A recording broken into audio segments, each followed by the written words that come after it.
Bienvenue sur la chaîne. Azami résumé. Tama était autrefois un chevalier qui a été tué par les démons, mais après sa mort, il a été réincarné dans le corps d'un behemoth de rang S capable de détruire des nations entières en un clin d'œil. Ou du moins, c'est ce que dit son écran de statut, mais en réalité, il ressemble juste à un chat. Tama est content d'avoir eu une seconde chance dans la vie, mais il est un peu en conflit sur le fait d'être devenu un monstre, car toute sa vie en tant qu'humain a été consacrée à tuer des monstres.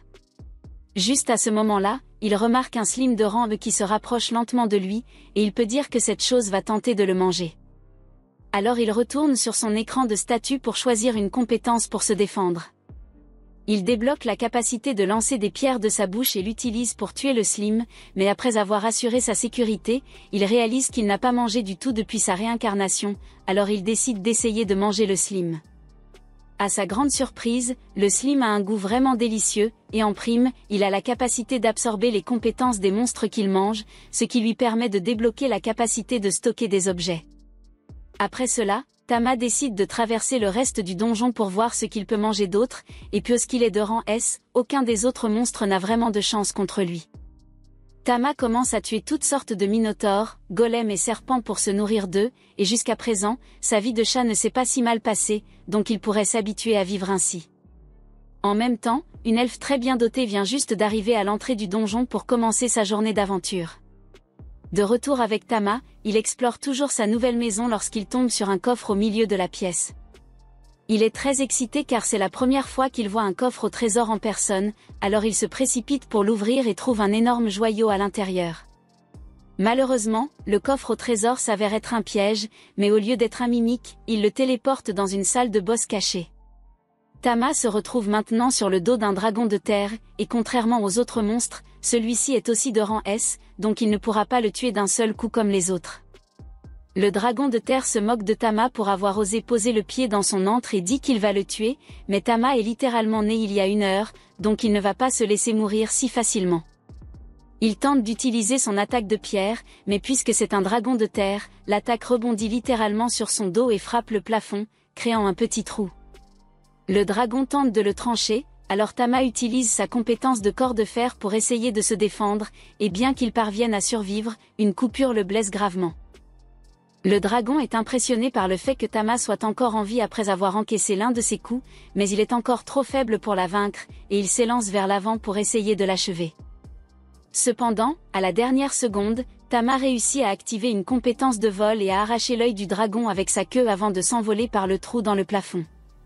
Tama perd beaucoup de sang à cause de ses blessures, il essaie donc de sortir du donjon pour trouver un endroit sûr où se reposer avant de s'évanouir. Il se trouve juste à côté de la sortie, mais il finit par succomber à la perte de sang et s'effondre sur le sol. À ce moment-là, il aperçoit quelque chose qui s'approche du coin, et comme il ne peut plus bouger, cette chose sera certainement capable de le tuer une fois qu'il sera repéré. Heureusement pour lui, c'est la fille elfe qui est arrivée au coin de la rue, et dès qu'elle a vu le corps presque sans vie du chat, elle s'est précipitée pour l'aider. Tama se réveille quelques heures plus tard et se retrouve allongé dans son lit, ses blessures pansées. Il est confus et se demande où il peut bien être, mais c'est alors que la fille elfe arrive avec un bol de lait pour lui. Il se souvient de l'avoir vue juste avant de s'évanouir, et il est stupéfait par sa beauté, ainsi que par la force qu'elle doit posséder pour se promener avec ses énormes épées. Elle est soulagée de voir que Tama est réveillée, car ses blessures étaient assez graves, et en toute honnêteté, elle n'a aucune idée de comment un petit chaton comme Tama a pu se retrouver au milieu du donjon comme ça. Tama se rend compte que la fille pense qu'il n'est qu'un chat ordinaire plutôt qu'un monstre, et c'est pourquoi elle s'occupe de lui de cette façon. Il ne peut pas parler, donc il ne peut pas vraiment lui dire qu'il est vraiment un behemoth, mais même s'il le pouvait, pourquoi voudrait-il le faire alors qu'il peut dormir sur sa poitrine la nuit? Au cours des semaines suivantes, l'elfe continue de s'occuper de Tama jusqu'à ce qu'il soit complètement remis de ses blessures. Un jour, Arya part comme d'habitude, et pendant son absence, Tama se rend compte à quel point il est reconnaissant de ce qu'elle a fait pour lui. Non seulement elle l'a soigné, mais elle lui a aussi donné à manger et l'a laissé dormir dans son lit. Pour la remercier de sa gentillesse, Tama jure que, quoi qu'il arrive, il s'assurera de protéger cette fille au péril de sa vie. Pour assurer sa sécurité, Tama décide de suivre Arya dans le donjon afin de garder un œil sur elle et se faufile sur le bateau avant qu'il ne parte. Une fois arrivé au donjon, il commence à suivre Arya en restant caché, et il est un peu inquiet qu'elle se mette dans une situation bizarre, comme perdre ses vêtements à cause d'un slim ou autre, alors il se prépare à intervenir au premier signe d'ennui. Cependant, alors qu'Arya tombe sur un groupe de gobelins, elle active sa compétence d'accélération et abat les gobelins sans trop d'efforts. Elle se penche ensuite pour ramasser les oreilles des gobelins afin de pouvoir réclamer la récompense plus tard, et après avoir vu sa démonstration, Tama est vraiment impressionné. Il s'y connaît en combat à l'épée depuis qu'il a été chevalier, et il sait donc à quel point la vitesse d'Arya est impressionnante. Au moment où Arya finit de ranger ses oreilles de gobelin, elle remarque qu'un autre gobelin la regarde de derrière un coin, alors elle se remet en position de combat.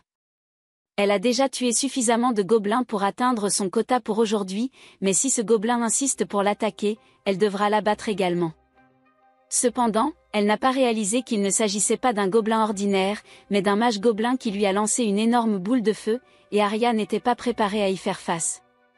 Tama ne veut pas qu'elle soit blessée, mais il ne peut pas utiliser ses compétences surpuissantes sans révéler qu'il est un monstre, alors il pousse Arya hors du chemin et taillade le mage gobelin avec ses pattes de chat, ce qui le fait trébucher en arrière et tomber dans les escaliers du donjon jusqu'à sa mort. Arya ne comprend pas pourquoi ni comment Tama est arrivée jusqu'ici, mais elle lui est reconnaissante de l'avoir sauvé. Sur le chemin du retour, elle le laisse s'allonger sur son triple dé pendant qu'elle lui chatouille le ventre, et Tama adore ça. Une fois de retour en ville, Arya se rend à la guilde des aventuriers pour soumettre ses oreilles de gobelin, mais en se rendant à la réception, elle est arrêtée par Lord Casmin. Elle l'a déjà rencontré auparavant, mais elle essayait de l'éviter car il n'arrêtait pas d'essayer de la convaincre de se joindre à son groupe. Arya essaie de refuser poliment, car elle sait déjà à quel point Casmin peut être une ordure, mais il refuse d'accepter un refus et tente d'attraper une double joue pour le plaisir. Cependant, avant qu'il ne puisse s'emparer de ses joues, Tama mord la main de Casman et s'y accroche fermement pour lui donner une leçon.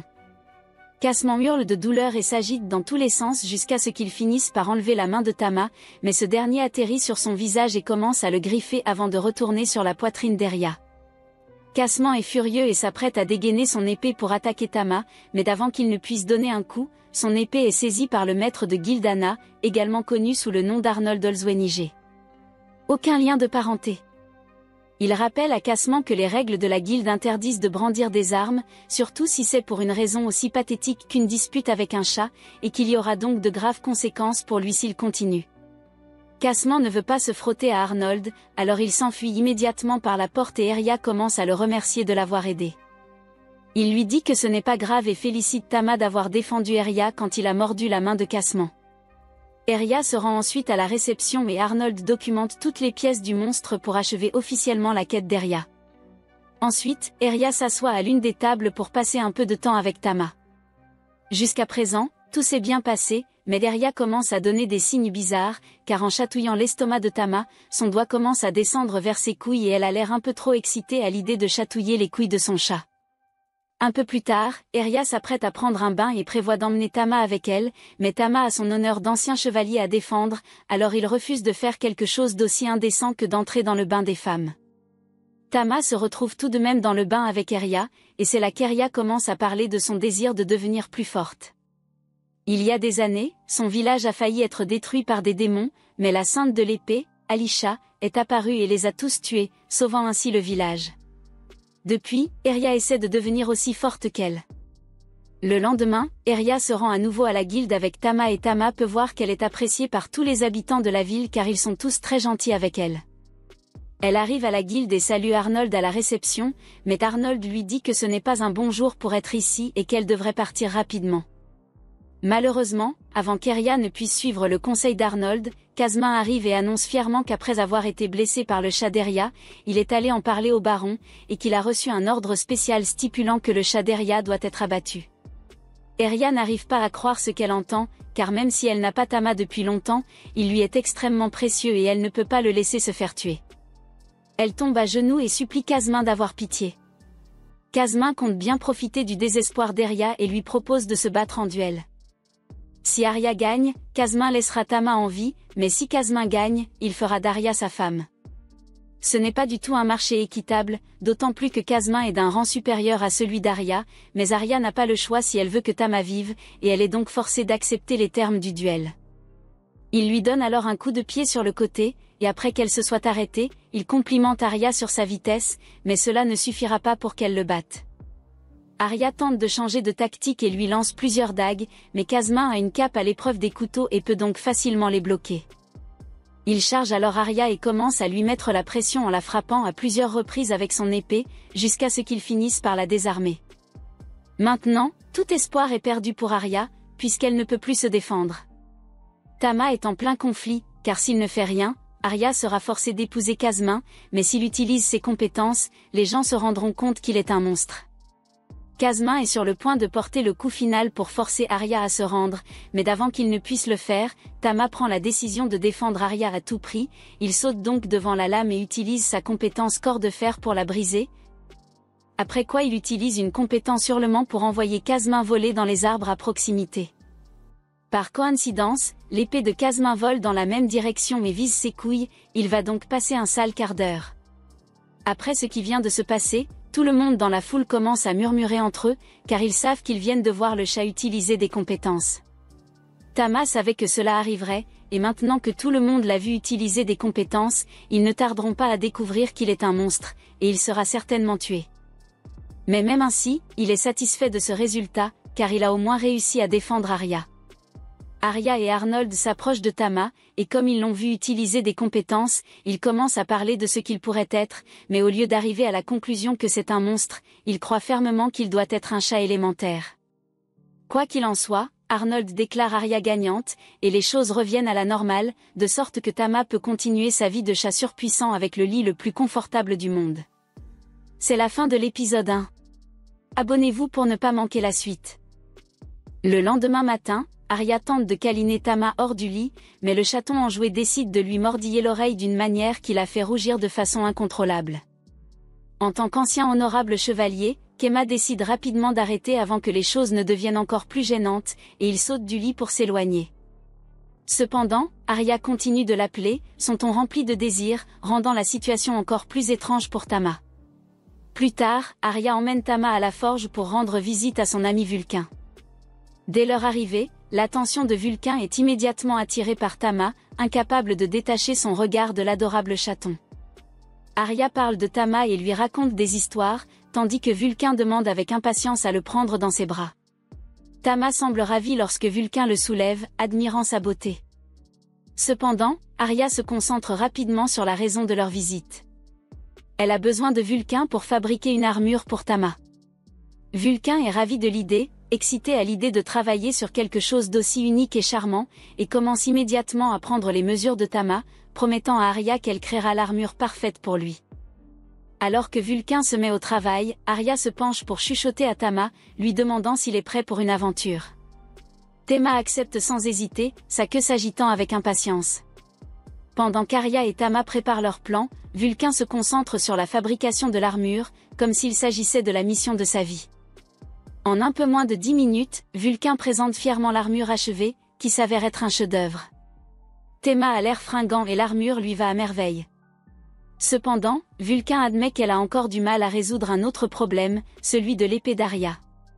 Bien qu'elle l'ait reforgée plus d'une centaine de fois, elle n'a pas réussi à la rendre plus légère, ce qui empêche Arya de la manier efficacement pendant ses quêtes. Après réflexion, Vulcain propose de former un groupe temporaire. Ainsi, elle pourra observer Arya en action, voir comment elle manie l'épée pour mieux comprendre le problème et trouver une solution. Ce jour-là, l'équipe plonge dans le donjon, où Vulcain fait rapidement la démonstration de sa force, écrasant les affreux gobelins qu'il rencontre. Arya observe la scène avec une grande excitation, s'émerveillant de l'audace et de la puissance de Vulcain, tandis que Tama pense que Vulcain est à la fois intrépide et incroyablement doué. Ses compétences sont confirmées lorsqu'elle bloque une attaque de boule de feu de l'un des monstres, en utilisant une capacité dérivée de ses talents de forgeron. Vulcain explique que son pouvoir lui permet d'envelopper son armure de différents éléments, ce qui la rend polyvalente au combat. Une fois le chemin dégagé, Vulcain s'écarte, encourageant Arya à prendre le relais avec son épée. Leur prochain défi s'avère être un ORC laid et surdimensionné. L'apparence grotesque de la créature est à la fois dégoûtante et intimidante, mais Arya attaque quand même. Utilisant sa compétence d'accélération, elle tente de porter un coup, mais l'ORC bloque habilement ses avancées. Tama intervient alors, s'élevant dans les airs et activant sa technique de corps de fer pour protéger Arya d'un coup entrant, distrayant l'ORC juste assez longtemps. Saisissant l'occasion, Arya frappe et élimine la bête en une seule attaque décisive. Vulcain observe attentivement les mouvements d'Arya et remarque que son épée longue la gêne dans le combat, rendant ses coups moins efficaces. Insatisfaite de sa performance, Arya se tourne vers Vulcain et lui demande un défi encore plus difficile, déterminée à repousser ses limites et à devenir plus forte. Impressionné par sa détermination, Vulcain l'encourage à passer à l'étage suivant, lui promettant des défis encore plus grands. En descendant plus bas, l'équipe rencontre une nuée de repers visqueux et pervers au lieu de bêtes massives. Tama s'inquiète immédiatement, craignant que ces créatures visqueuses n'attrapent sa maîtresse sous tous les angles avec leurs vrilles. Vulcain avertit alors Arya de se déplacer intelligemment et d'éviter à tout prix leurs griffes gluantes. Arya accélère donc le pas, mais la vitesse des rôdeurs fait d'eux des adversaires coriaces. Ses coups ne touchent pas leur corps et l'un d'eux brise sa lourde épée, la laissant sans défense. Mais alors qu'elle est sur le point d'être prise au piège, Vulcain lance un couteau dans sa direction. Arya l'attrape en plein vol et l'enfonce rapidement dans le cœur du rôdeur, le tuant d'un geste précis. Avec une détermination renouvelée, elle pivote pour s'attaquer au prochain Slim. Vulcain observe le style de combat d'Arya et conclut rapidement que la véritable force d'Arya réside dans le maniement d'armes plus courtes et plus légères que sa lourde épée longue. En un rien de temps, Arya tranche les parties du corps du monstre à une vitesse inégalée, laissant Vulcain complètement abasourdi. Elle a toujours su qu'Arya était douée, mais elle ne s'attendait pas à une telle rapidité et à une telle efficacité pour abattre le deuxième monstre. Alors qu'il pense que le combat est terminé, le monstre éclabousse Arya de sa substance visqueuse, l'enduisant de la tête aux pieds tout en repoussant ses membres. Dégoûtée et furieuse, Arya grimace, déclarant que seule Tama a la permission de faire une chose pareille. Forte de son indignation, elle anéantit la créature d'un seul coup dévastateur. Mais cette fois, elle la découpe en tant de morceaux qu'elle n'a aucune chance de se régénérer. Vulcain et Tama se précipitent pour la féliciter de son incroyable démonstration d'habileté, mais alors que Vulcain s'approche pour la féliciter, Tama, en petit chaton effronté qu'il est, s'arrête à mi-chemin pour voler un peu de jus du monstre mort afin d'absorber son habileté pour son propre usage. Pendant ce temps, Eri, toujours en colère, se défoule sur les restes du repère qui a osé l'éclabousser de sa vilaine substance. Elle transperce sans relâche son corps déjà mutilé, marmonnant des pensées vengeresses, tandis que Tama l'observe en silence, se demandant si elle n'a pas un peu exagéré. Après le massacre, Eri s'ouvre à Vulcain et lui raconte ce qui l'a poussé à manier l'épée longue. Elle se souvient de la rencontre avec le sabreur qui l'a poussé à prendre l'arme. Elle se souvient d'avoir rencontré le coureur d'épée durant son enfance, un personnage qui est devenu son idole. Bien que l'épée longue ne convienne pas à son style de combat naturel, Eri a consacré des années à la maîtriser afin d'imiter son héroïne. Cependant, ayant récemment réalisé que les dagues complétaient bien mieux ses compétences, elle a décidé d'embrasser cette nouvelle force. Tama l'écoute attentivement et lui offre son soutien, la rassurant sur le fait que ce changement ne fera que la rendre plus forte. Voyant la progression d'Eri, Vulcain propose de se rendre à un étage plus profond du donjon, confiant dans la capacité d'Eri à relever les défis avec ses dagues. Avant d'aller plus loin, ils font une pause près d'une pierre philosophale, un artefact rare qui repousse les monstres à proximité. Alors qu'il se repose, Eri contemple la pierre, ce qui déclenche une vague de souvenirs douloureux de son enfance, lorsque sa maison a été attaquée par des démons. Perdue dans ses pensées, elle remarque à peine le regard inquiet de Vulcain, mais lorsque ce dernier lui demande gentiment si quelque chose ne va pas, Eri le balaie du revers de la main, changeant rapidement de sujet et orientant la conversation ailleurs. Pendant que le groupe fait une pause, Ama barbote dans une piscine, insouciant et s'amusant. Voyant qu'il s'amuse autant, Eri décide de se joindre à lui, retirant son armure de complot et donnant à Tama une vue claire de ce qu'il y a en dessous.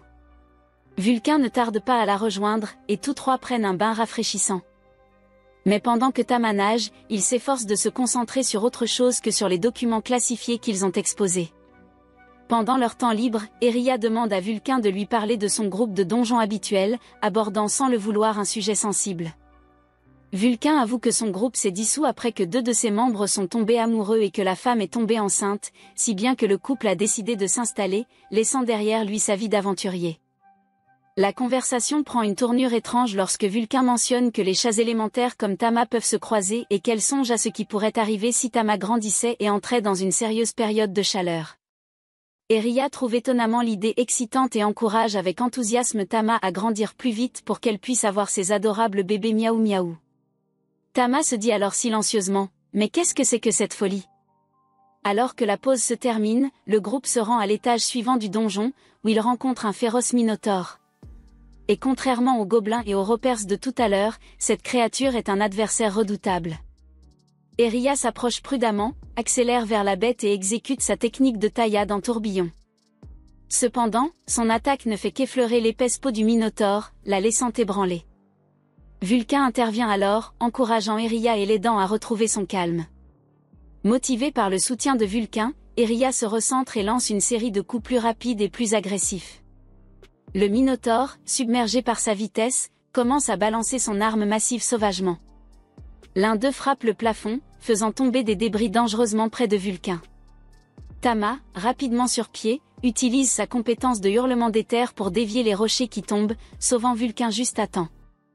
Inspiré par la bravoure de Tama, Eria voit une ouverture et assène un coup puissant directement dans la poitrine du minotaure, mettant la bête à terre pour de bon. Alors que Tama applaudit la victoire durement gagnée d'Eria, Vulcain reste bouche bée, émerveillé par la force et le courage du petit chat.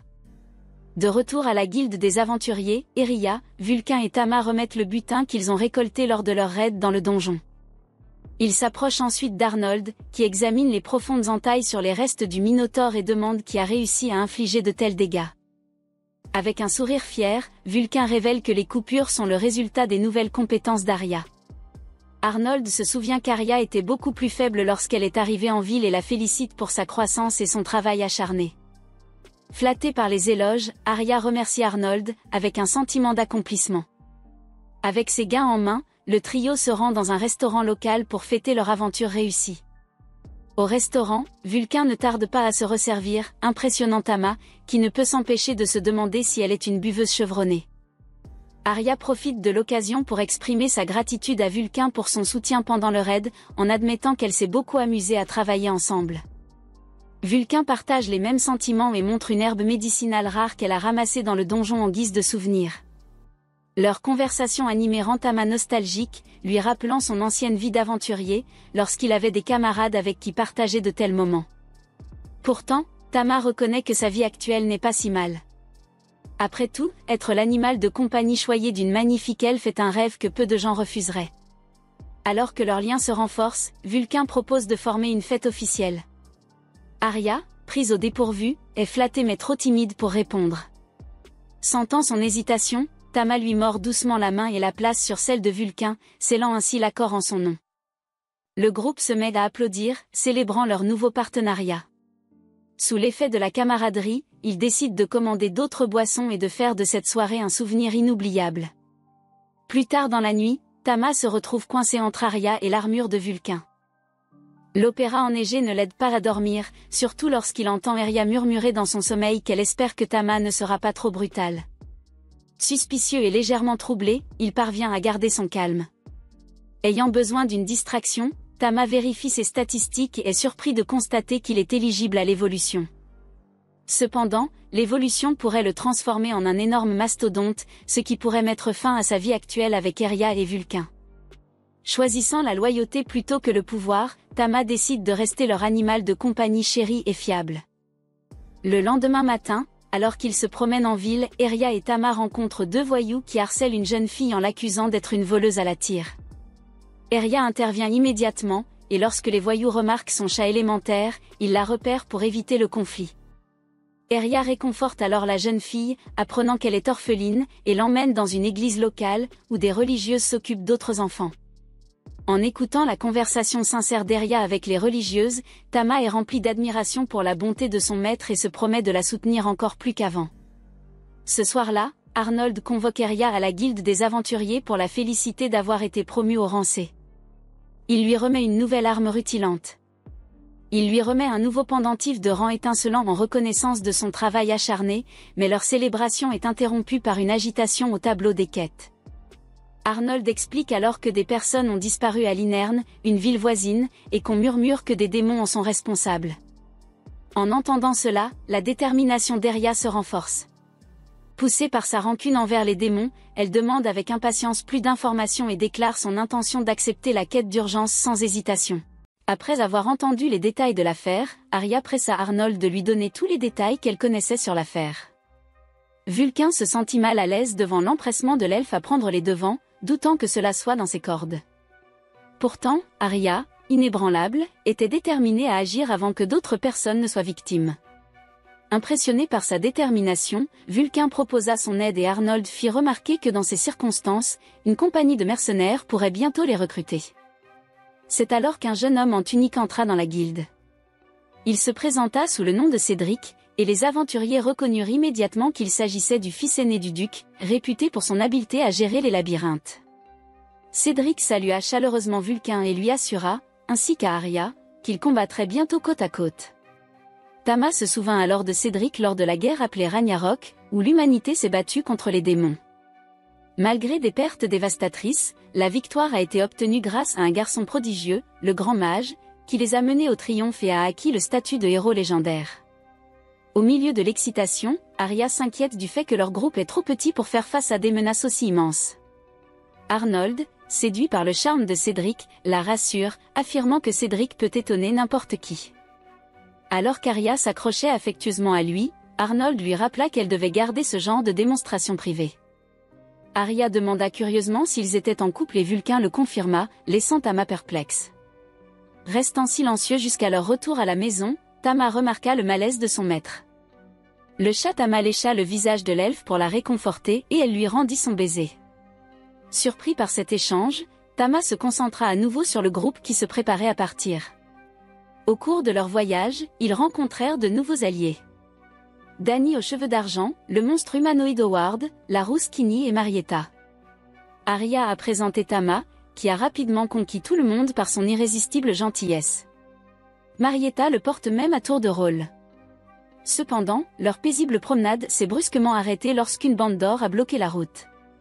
Cédric a construit Dany pour faire face à la menace, et l'épéiste a vaincu les ors sans effort visible.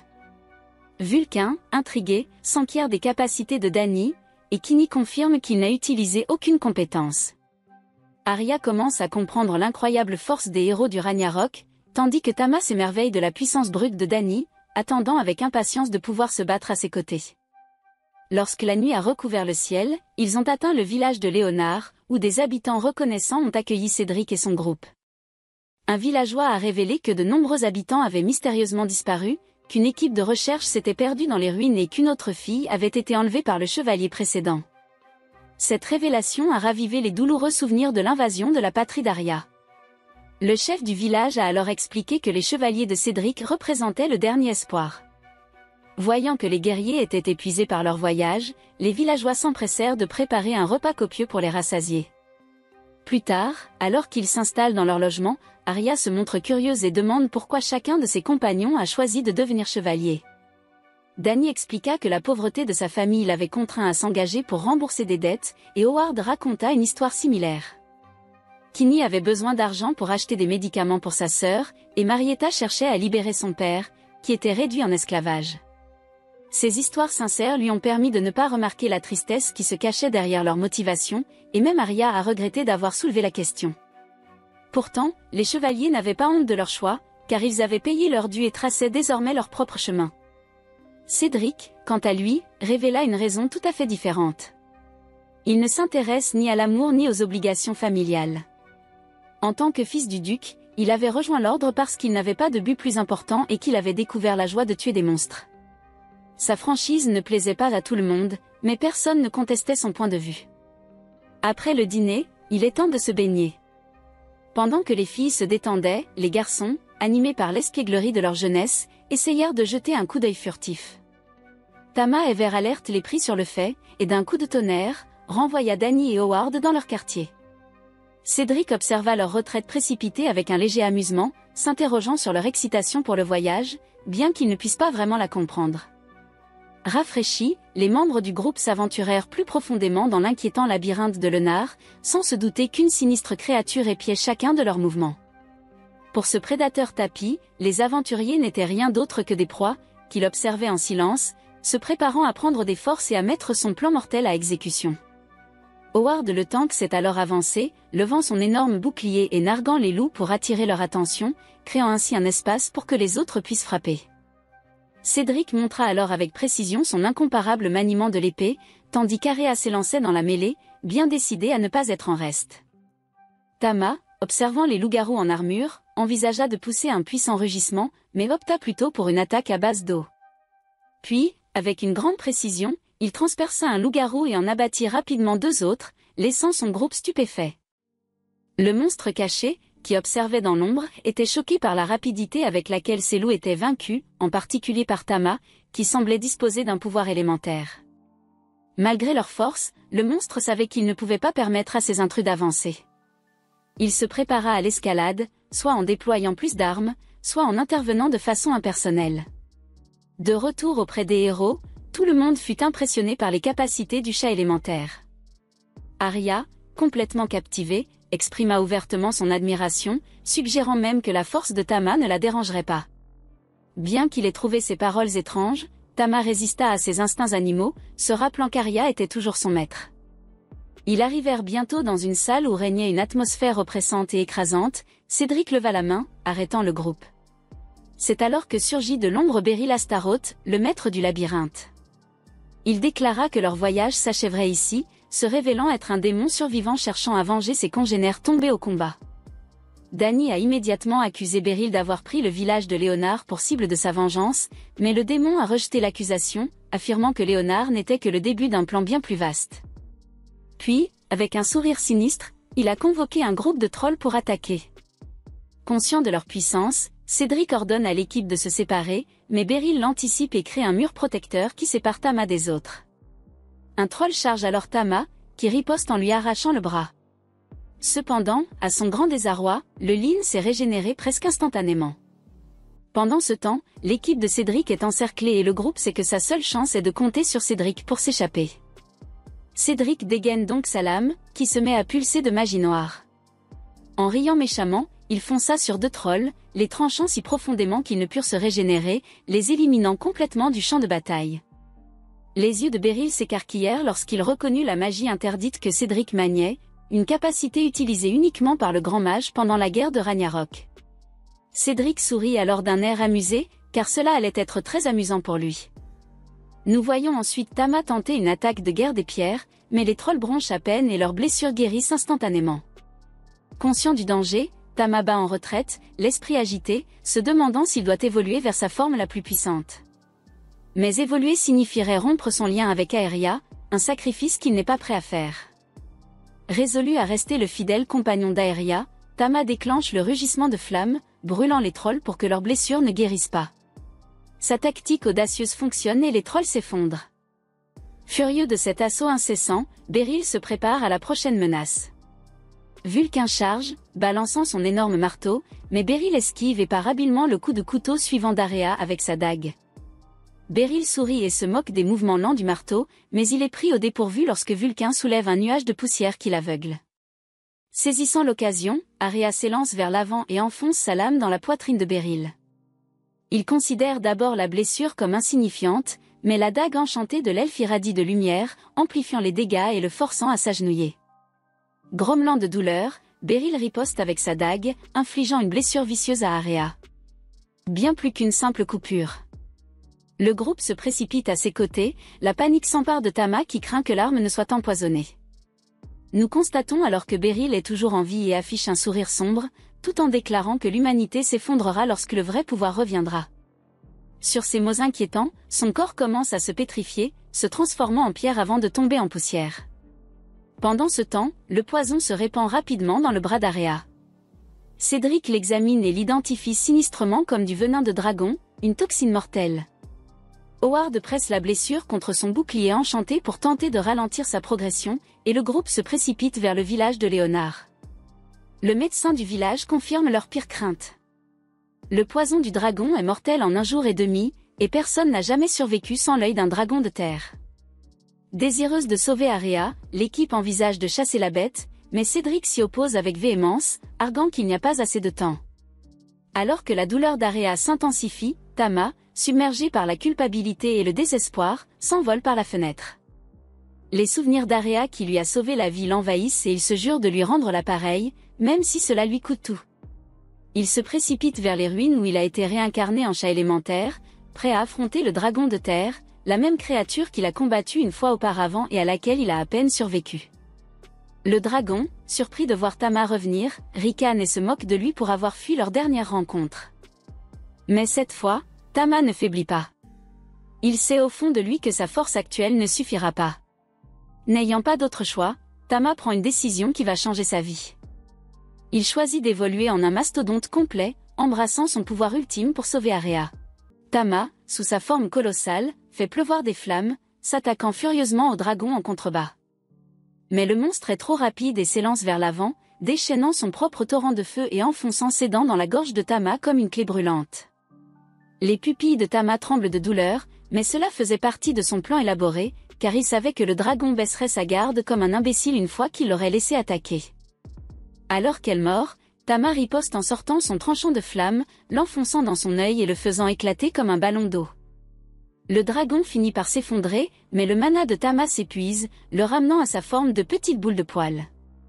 Il n'a pas le temps de s'attarder sur sa triste évolution, car il doit remettre l'œil de dragon à son maître. Il range donc rapidement l'œil de dragon dans son inventaire, déploie ses ailes de chauve-souris et s'envole pour le remettre à Eria. De retour dans leur maison, Eria est allongée, rafistolée, luttant pour sa survie. Vulcain est assis à ses côtés, les larmes aux yeux, tandis que le groupe assiste en silence à cette scène déchirante. Soudain, un bruit sourd à l'extérieur fait sursauter tout le monde. Cédric et Dany se précipitent dehors pour trouver le cadavre du dragon de terre et le minuscule échappement de Tama gisant sur le dragon ensanglanté. Cédric crie qu'il n'y a pas de temps pour les détails et ordonne à tout le monde d'attraper l'œil du dragon et de soigner Eria immédiatement. Pendant qu'il se dépêche, Tama prie silencieusement pour Eria, ignorant qu'elle est piégée dans un profond cauchemar. Dans son rêve, Eria voit son village en flammes, ravagé par la destruction. À l'âge de 13 ans, sa maison a été attaquée par des démons, à la recherche de la pierre philosophale, qui ont tué sans pitié tous ceux qui se trouvaient sur leur chemin. Nous voyons alors la jeune Eria, terrorisée, tenter de s'enfuir mais tomber sur les démons et être si effrayée qu'elle se secoue. Alors qu'elle pensait que tout espoir était perdu, un chat élémentaire, semblable à Tama, est apparu et lui a sauvé la vie. Eria se réveille alors en sursaut, le souvenir du passé étant encore frais dans son esprit. Elle comprend alors pourquoi elle a toujours aimé les chats. Ses yeux se posent alors sur Tama, blottis contre elle, et elle ressent une vague de gratitude. Le lendemain matin, tout le monde est ravi de voir qu'Eria va mieux. Arnold, sous le coup de l'émotion, se met à pleurer de façon incontrôlée. Bien qu'elle soit hors de danger, la toxine est toujours présente dans son organisme, et Eria doit passer les prochains jours à se rétablir complètement. Plus tard dans la nuit, Tama s'aventure dans la forêt à la recherche de monstres pour tester ses compétences. Depuis son combat contre le dragon de terre, il s'interroge sur le fonctionnement de ses formes évolutives. Il a remarqué que sa forme colossale a disparu, mais qu'à sa place, il a acquis de nouvelles capacités grâce au dragon.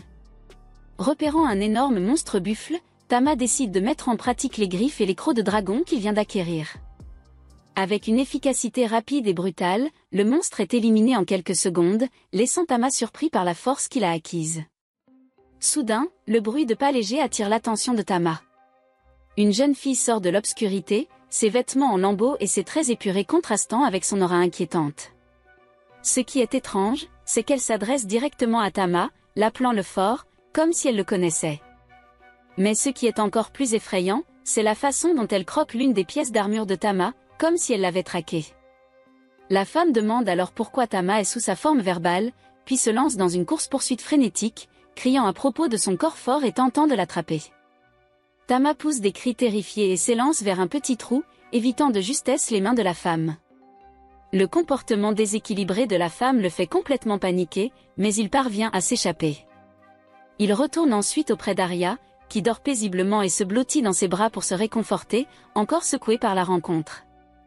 Alors qu'il s'endort, Tama ne peut s'empêcher de penser que cette folle lui est familière. Le lendemain, Aria habille Tama d'une jolie tenue en lin avec des froufrous, ce qui le rend tout à fait adorable. Ils partent tous les deux pique-niquer et Aria prépare des friandises, donnant à Tama des bails à grignoter. Alors qu'ils se détendent, Aria évoque le dragon de terre, rappelant qu'ils ont trouvé Tama battu et meurtri près de son cadavre. Arya parle ensuite de son passé, demandant à Tama s'il se souvient de ses anciennes histoires. Elle raconte l'attaque des démons sur son village de Luminier, où un chat élémentaire lui a sauvé la vie. Le village a ensuite été sauvé par le Saint de l'Épée, qui a vaincu les démons à lui tout seul. Ce jour-là, Arya s'était jurée de devenir une guerrière puissante, laissant derrière elle sa mère et sa famille en promettant de revenir plus forte. Cependant, la voix d'Arya tremble lorsqu'elle admet qu'elle a l'impression d'être toujours sauvée, que ce soit par Vulcain, le groupe de Séfric ou Tama lui-même. Les larmes aux yeux, elle avoue que malgré son vœu de protéger ses camarades et son peuple, c'est elle qui a l'impression d'avoir toujours besoin d'être protégée. Tama se lève rapidement et réconforte Arya qui essuie ses larmes. Elle comprend ce qu'il essaie de lui dire, à savoir qu'elle ne devrait pas se sentir déprimée, car après tout, elle a vaincu Beryl elle-même et mérite un peu de reconnaissance. Plus tard, Arya et Tama rendent visite à Vulcain, qui leur révèle que l'armure commandée par Arya est prête. Arya a gagné une fortune en récompense de sa victoire sur Beryl et a vendu le butin des trolls que Tama a vaincu pour obtenir un peu plus d'argent. Elle a tout investi dans l'achat d'une armure de haute qualité. Bien qu'elle soit chère, Vulcain insiste sur le fait que sa sécurité n'a pas de prix. La nouvelle armure est à la fois mignonne et pratique, et Arya ne peut contenir son excitation. Elle sautille, ravie de la légèreté et du confort de l'armure. Vulcain explique ensuite chaque détail de la fabrication, mais Tama se contente de regarder tranquillement, admirant l'allure de sa maîtresse dans sa tenue de combat. Tous trois décident alors de partir en voyage pour tester l'armure en action. Alors qu'ils entrent dans un tunnel, l'atmosphère est tendue car cela fait longtemps qu'Arya ne s'est pas aventurée dans un tel endroit. Tama saute alors de son épaule et utilise sa bénédiction de roi lion pour lui accorder, ainsi qu'à Vulcain, la résistance au feu et à la glace, un geste qui fait bondir Arya, tant il est adorable. Bientôt, le groupe rencontre un ogre et Arya n'hésite pas. Elle fonce à une vitesse fulgurante, surprenant même Vulcain car elle n'a pas utilisé sa compétence. Et d'un coup précis, elle décapite la créature, ne lui laissant aucune chance de contre-attaquer. Arya célèbre son succès, louant l'armure et ses nouveaux couteaux aiguisés, mais leur moment de joie est de courte durée. Tama se fige soudain, sentant une présence inquiétante à proximité. De l'obscurité sort une femme effrayante qui marmonne à propos du destin et de sa quête pour trouver Tama. Arya lui demande confusément si elle est une aventurière perdue de la ruine, mais la femme nie connaître un tel endroit. Au lieu de cela, elle déclare être née des ténèbres et tendre désespérément la main à Tama. Vulcain suppose qu'elle est peut-être amnésique, mais ses propos deviennent de plus en plus bizarres. Elle se met à débiter des secrets qu'il vaut mieux ne pas révéler, puis choque tout le monde en demandant à Tama de la féconder. Arya reste calme et la repousse en disant fermement que Tama n'est qu'un petit chaton, alors que Tama est horrifiée et se cache dans les bras d'Arya pour être en sécurité. Voyant cela, la femme devient encore plus furieuse et accuse Arya d'avoir apprivoisé Tama et de l'avoir volée. Mais malgré cette étrange interaction, Arya reste compatissante et invite la femme à rejoindre leur groupe, estimant que c'est plus sûr que de la laisser seule, où elle pourrait finir comme esclave ou pire. Arya assure Tama qu'il sera protégé et la femme accepte à contre-séure, voyant là sa meilleure chance de rester proche de Tama.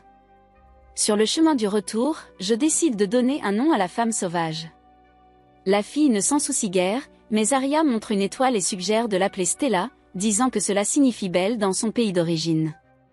Voyant que même Tama aime le nom, la femme accepte de s'appeler Stella. Une fois à la maison, il commence la dure tâche de laver Stella. Elle demande avec impatience combien de temps cela va prendre, mais Arya est déterminée à la laver. Une fois la toilette terminée, Stella se sent très bien et se lève en s'émerveillant du morceau de pierre utilisé pour la nettoyer. Vulcain la corrige, expliquant qu'il s'agit de savon. Se laissant emporter, elle fait un boulet de canon dans la piscine et s'éclabousse comme une enfant excitée. Arya appelle alors Tama pour qu'il lui lave les petits pieds, et Stella, voyant cela, devient jalouse. Elle crie que ce n'est pas juste et demande à laver Tama elle-même, mais Arya refuse calmement, disant qu'elle seule, en tant que propriétaire, a ce privilège. Plus tard dans la nuit, Tama se réveille lorsque Stella l'appelle par télépathie. Il voit qu'elle le regarde d'un air effrayant. À sa grande surprise, ils communiquent par l'intermédiaire de leurs esprits. Stella lui rappelle comment il l'a massacré, ce qui trouble Tama jusqu'à ce qu'elle mentionne le labyrinthe. C'est alors qu'il réalise qu'elle est le dragon de terre réincarné. Stella explique alors qu'elle est née dans les ténèbres avec des capacités de rang S, invincible aux autres créatures jusqu'à ce que Tama la batte en lui crevant l'œil. Elle est alors renée et s'est réincarnée, comme Tama, mais cette fois sous la forme d'une jeune fille fragile et en lambeaux. Alors qu'elle agonisait dans sa vie antérieure, elle fit le serment de retrouver Tama dans sa prochaine vie, et elle ne tarda pas à tenir sa promesse. Tama se tient courbé et nerveux, écoutant son histoire, et lui demande si elle est revenue pour se venger, mais elle révèle que ses intentions sont bien pires. Elle déclare alors calmement qu'elle s'est complètement soumise à lui et qu'elle n'a aucun intérêt à se battre, et à la place, elle avoue que tout ce qu'elle veut, c'est que son jus de chat se multiplie, laissant Tama complètement horrifiée. Elle avoue passionnément qu'il est le seul mal fort qu'elle ait jamais rencontré, et qu'elle est tombée éperdument amoureuse. Sans crier gare, Stella se jette sur Tama. Ses intentions sont claires comme de l'eau de roche. Mais juste à temps, Aria intervient, mettant Tama à l'abri et laissant Stella tremblante de honte dans un coin. Aria réprimande alors Stella, l'avertissant fermement de ne plus s'approcher de Tama, avant de retourner calmement au lit. Cependant, alors que Tama essaie de se calmer, il peut encore entendre les murmures inquiétants de Stella dans l'obscurité, promettant qu'elle trouvera un moyen de l'atteindre. Merci d'avoir regardé cette vidéo. Abonnez-vous pour ne pas manquer la prochaine partie.